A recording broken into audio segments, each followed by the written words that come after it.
Pembahasan untuk pertemuan hari ini yaitu tentang performance dan strategi dari supply chain ya. Jadi kita tahu bahwa seperti yang sudah dibahas di pertemuan sebelumnya ya, bahwa sekarang ini yang namanya persaingan atau kompetisi itu bukan lagi sekedar persaingan atau kompetisi antar perusahaan saja ya, tapi sudah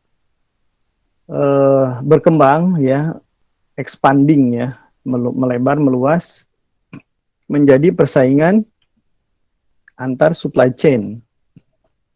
Jadi jaringan perusahaan ya atau uh, network ya perusahaan di dalam supply chain itu menjadi faktor yang menentukan ya keberhasilan bisnis ya.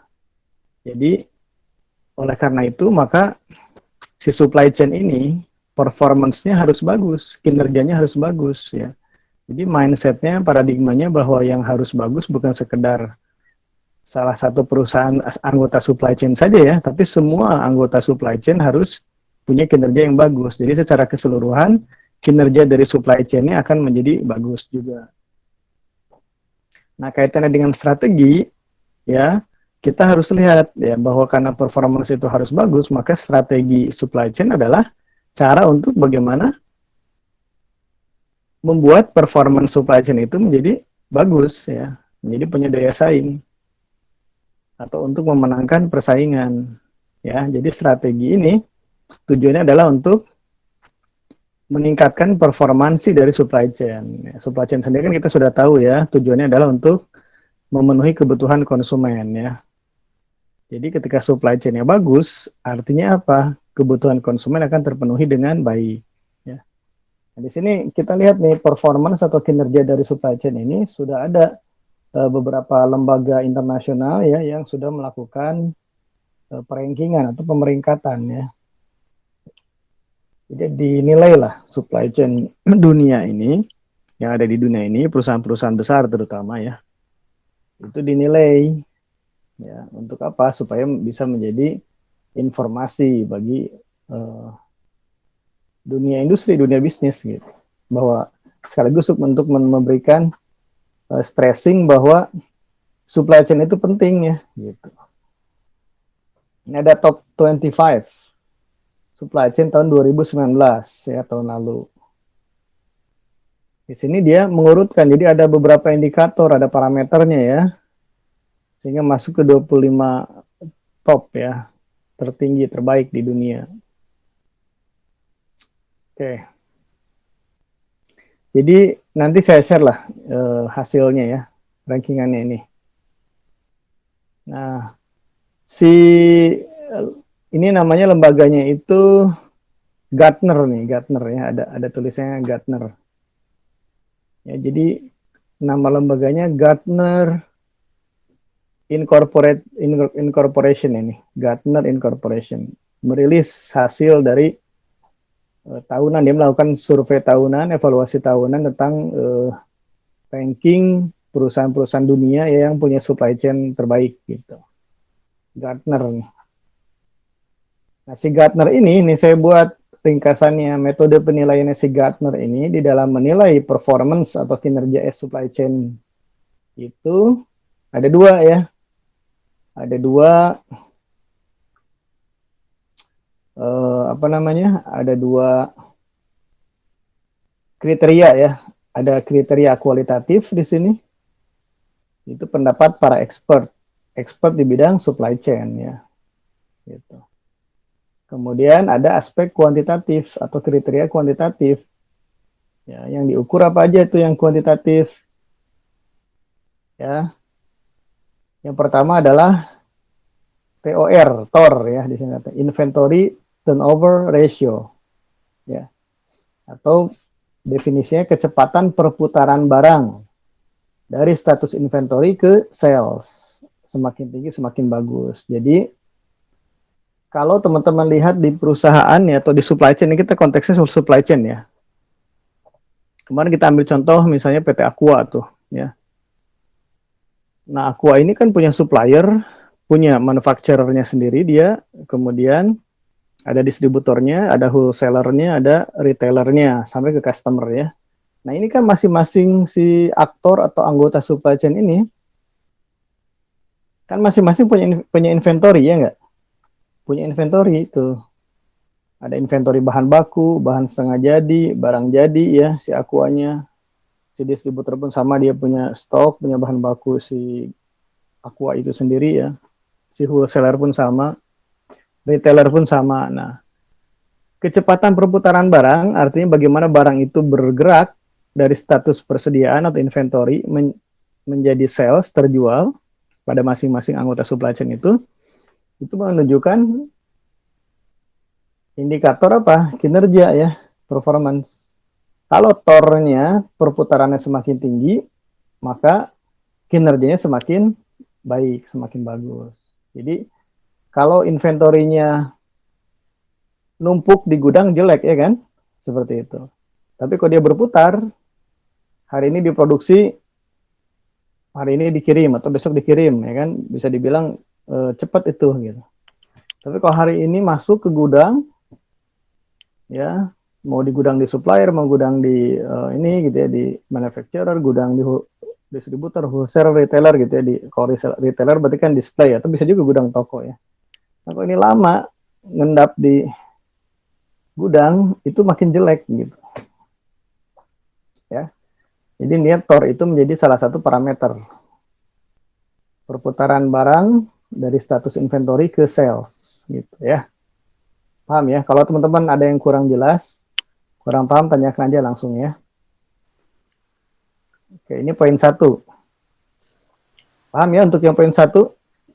Yang kinerja kuantitatif poin 1 tentang TOR ini paham ya? Paham, Pak. Paham, Pak. Ya. Oke, sekarang kriteria yang kedua, namanya return on assets atau ROA ya. ROA lah, kalau kita ngapalinnya gampang, TOR ini ROA gitu ya. Ya, jadi return on assets. Apa itu return on assets? Itu kemampuan aset menghasilkan revenue. Ya, semakin tinggi semakin bagus, jelas. Jadi dia berbanding lurus ya. Ini artinya apa? Kemampuan aset apa nih? Aset dari semua anggota supply chain ya. Asetnya si supplier, asetnya si manufacturer, asetnya si distributor, wholesaler, dan retailer itu semua kan punya aset. Nah, aset itu harus didaya gunakan, harus difungsikan ya untuk menghasilkan revenue. Jadi kalau asetnya banyak yang nganggur, mesinnya misalnya gitu ya, gudangnya pun yang terisi kapasitasnya cuma 50%, berarti kan itu nganggur asetnya. Nah, itu kalau asetnya aktif, produktif, asetnya produktif nih untuk menghasilkan revenue, maka dia semakin bagus ya. Jadi return on assets, tingkat pengembalian dari aset. Aset itu kan uang, kita beli aset ya enggak? Beli bangunan, gedung, tanah, mesin. Iya. Ya, termasuk perlengkapan ya. Itu semua kan kita beli pakai uang. Nah, uang itu harus balik menjadi return. Return itu ya pengembalian, bisa pendapatan pengertiannya ya. Bisa keuntungan. Oke, Pak. Harus balik gitu. Nah, ketika dia ternyata kita modalin 1 miliar. Ya, hitungannya harusnya setiap bulan kembali misalnya 100 juta. Ya, dalam bentuk pendapatannya ini kurang. Dia cuma 50 juta, berarti kan rendah ROA-nya. Return on assetnya rendah. Ya, kalau sampai ke 100 juta sesuai dengan harapan gitu ya. Kalau lebih itu berarti tinggi, bagus banget gitu. Gitu. Nah, kemudian apa? Ini yang poin 2 udah paham ya? Ya, Pak. Paham ya? Oke. Poin yang ketiga nih, kinerja kuantitatif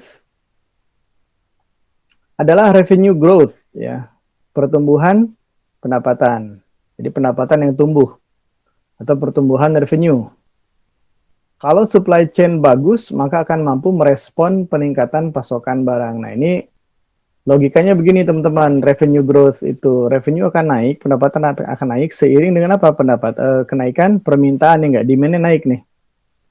Demand naik, artinya customer suka dengan barang kita itu. Kemudian mereka pesan lagi, pasarnya nambah. Ya.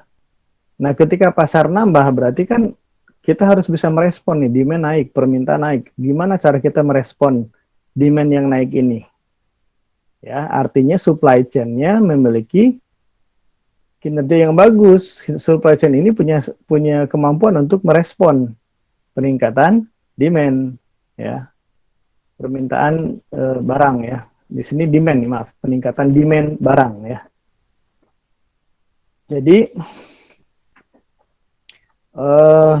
pertumbuhan pendapatan itu menunjukkan kemampuan supply chain ya, semua anggota supply chain di dalam merespon peningkatan demand gitu ya.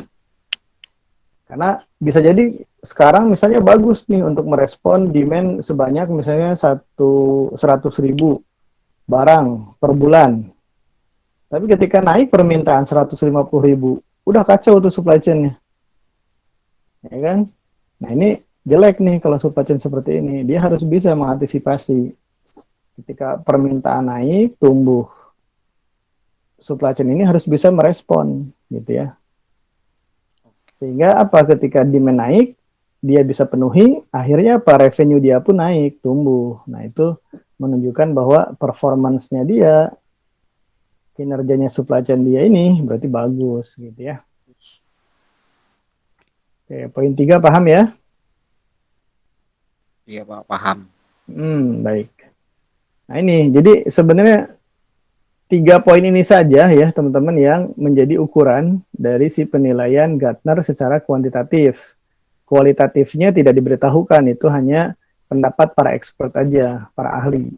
Jadi mereka sudah paham betul tentang supply chain, punya wawasan ya, punya insight, punya experience ya, pengalaman, termasuk juga intuisinya mereka dipakai juga di dalam menilai kinerja supply chain sebuah perusahaan atau supply chain yang ada ya. Misalnya kayak kita bicara merek tuh, misalnya kayak Apple itu memang merek brand ya, sebuah perusahaan dunia besar.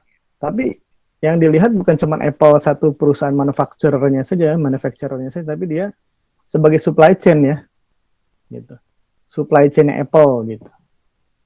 Karena manufacturer itu dia selalu menjadi identitas dari supply chain-nya, karena dia tokoh utamanya gitu di dalam supply chain. Nah, ini contoh di sini nih. Ya. Nah, ini menunjukkan juga ranking nih, ranking ya. Jadi Apple itu di sini nomor urutnya pertama ya, dibanding dari 1 2 3 4 5 6. Di sini ada 6 ya, 6 brand. 6 brand besar dunia nih. Dari sisi 3 parameter kuantitatif tadi ya, yang TOR, ROA, dan revenue growth ya. Itu kita lihat di sini nih. TOR-nya si Apple itu berapa? 69,2 ya. Ini skalanya saya nggak tahu. Yang jelas di sini dia memang lebih kecil dari MACD nih. 153, MACD paling tinggi. Tapi Apple tidak jelek-jelek amat, dia 69,2. Ya, tapi ROA-nya lihat tuh, ROA-nya 20,5%, return on asset-nya. Kemampuan si aset untuk menghasilkan pendapatan atau keuntungan. Gitu. Ini teman-teman ada noise nih, saya lihat nih. Tolong di-mute dulu ya. Kalau mau berpendapat aja baru di-unmute. Saya dengar ada suara nih bocor nih. Oke. Jadi ROA-nya dia 20,5%, mengalahkan yang lain-lain tuh, lihat tuh. Return on asset-nya dia paling tinggi nih. 20,5%. Revenue growth-nya 31,2%, itu pun mengalahkan yang lain-lainnya tuh. Ya, makanya dia karena di dua kriteria ini dia tertinggi, maka meskipun TOR-nya kalah dari MACD ya, overall dia paling tinggi di sini. Ya, nomor 1. Nomor urut 2-nya adalah MACD. MACD dia di parameter TOR-nya nomor 1, ROA-nya setelah Apple, revenue growth-nya dia mungkin masih kecil ya dibanding misalnya Amazon, tapi dia di atas Unilever dan P&G, meskipun masih di bawah Samsung gitu ya. Jadi ini kan nilai overall, nilai keseluruhannya dia ada di nomor 2 gitu. Amazon tuh lihat ya, Amazon tahun lalu ini ya, tapi revenue growth-nya dia bagus nih, makanya sekarang Amazon salah satu perusahaan terbesar ya, dan yang punyanya yaitu si Jeff Bezos ya, itu menjadi orang terkaya nomor 1 mengalahkan Bill Gates dengan kekayaan hampir berapa tuh, 15.000 triliun kalau nggak salah ya. Nah, kemudian yang ketiga yang keempat Unilever. Unilever lihat tuh di sini ya, hampir sebanding lah ini nilai TOR revenue growth-nya nih ya, di atas yang di bawahnya nih, ini juga di atasnya si P&G gitu ya. Jadi ini betul, ini diukur ya oleh mereka itu, oleh Gartner diukur berdasarkan skor 3 kriteria ini ya, kemudian dibuat peringkatnya, rankingnya gitu ya. Kita sayangnya nggak ada nih perusahaan kita dari Indonesia, nggak ada yang masuk ya di penilaian. Oke, Samsung ini kan 25 ya, ini yang dimasuk cuma 6 di sini, saya tampilkan di slide ya, sebenarnya ada 25. Jadi itu ya, supply chain itu bisa diukur kinerjanya. Oke, nah kita lihat di sini nih. So, dapatkah Anda melihat pentingnya supply chain management bagi daya saing perusahaan? Anda melihat nggak di mana nih letak pentingnya supply chain management? Termasuk di dalam manajemen itu ada strateginya. Kira-kira apa ya?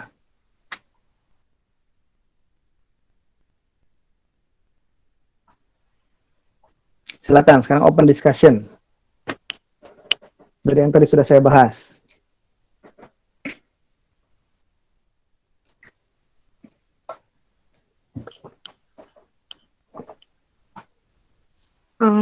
Untuk meningkatkan produktivitas dari si perusahaannya, mungkin Pak? Produktivitas maksudnya gimana? Jadi, gimana ya? Cara tepat waktu gitu untuk memuaskan konsumennya, terus bisa jadi mengurangi biayanya. Betul ya. Ya, jadi sekarang kita melihat bahwa dengan 3 kriteria tadi saja, ada TOR ya, rasio perputaran barang ya, atau dari inventory menjadi sales. Ternyata itu berpengaruh sekali, penting sekali gitu ya. Nah, dan itu butuh manajemen, itu butuh strategi gimana supaya TOR-nya bagus gitu. Ya enggak? Kalau tanpa ada supply chain management, kita nggak akan kepikiran tentang bahwa satu supply chain itu ternyata bertanggung jawab terhadap perputaran barang gitu, terhadap perubahan dari status inventory menjadi sales. Ini tanggung jawab bersama, tanggung jawab renteng ya, semua anggota supply chain. Kemudian dari sisi kemampuan untuk menghasilkan laba, keuntungan atau pendapatan ya, ROA tadi, return on asset. Nah, kalau nggak ada supply chain management, nggak ada supply chain strategi, maka mereka tidak akan peduli satu sama lain dengan aset-aset mereka yang kurang produktif ya, yang masih nganggur. Tapi dengan adanya supply chain, kita jadi harus lihat nih, wah ini, karena kalau tidak produktif, ini menjadi beban, ya nggak? Menjadi biaya ini. Nah, kalau menjadi biaya, nanti efeknya ke keuntungan, ke harga, segala macam. Makanya perlu di-manage, dikelola nih si aset-aset ini. Jangan sampai tidak produktif gitu. Dan yang terakhir tadi pertumbuhan si pendapatannya atau revenue growth-nya. Tadi itu kaitannya dengan respon demand. Kalau nggak ada supply chain management, demand naik, pusing tuh si manufacturer-nya, dia bilang, waduh kapasitas saya nggak mencukupi nih untuk memproduksi lebih, ya nggak? Kalaupun dia mencukupi, kapasitas dia memenuhi untuk menaikkan produksi, tapi suppliernya nggak kuat nih, nggak bisa menaikkan kapasitas. Kan percuma ya nggak? Pabriknya si manufacturer-nya bisa menaikkan kapasitas, suppliernya nggak bisa menaikkan pasokan. Bisa jalan nggak? Nggak jalan ya nggak? Atau kalau dia bisa menaikkan produksi si manufacturer-nya, si pabriknya, tapi distributornya nggak bisa ngangkut, nggak bisa bawa, nggak bisa distribusiin, ya kan? Sama juga, ya nggak? Masalah juga itu nanti gitu. Jadi bottleneck nanti tuh. Ya, kemudian juga di wholesalernya atau di retailernya, Alfamart-nya juga, misalnya Indomaretnya nggak bisa menampung misalnya gitu. Ya kan masalah juga tuh akhirnya. Makanya kalau tidak di manage, tidak dikelola, tidak direncanakan, di planning, ya, tidak diorganize, diatur, tidak di lead itu di leading ya, dipimpin, diarahkan gitu. Dan juga tidak dikontrol, controlling. Memang kita sudah bahas POLC ya. Nah itu maka masalah akan muncul di dalam supply chain tadi. Nah ketika ini semua tidak termanage, tidak terkelola dengan baik, maka ujungnya adalah daya saingnya nanti akan turun. Ya, tidak bisa bersaing dengan supply chain yang lainnya.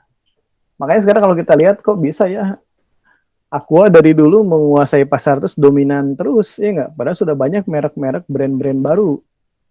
Ada apa aja? Fit, ada Nestle, ya nggak? Banyak Pak, Yasmin. Ya, sudah banyak. Belum lagi yang merek-merek yang istilahnya nggak terkenal lah. Ya, banyak lah. Nah, tapi kok Aqua masih tetap aja dia leading gitu, dominan. Kenapa?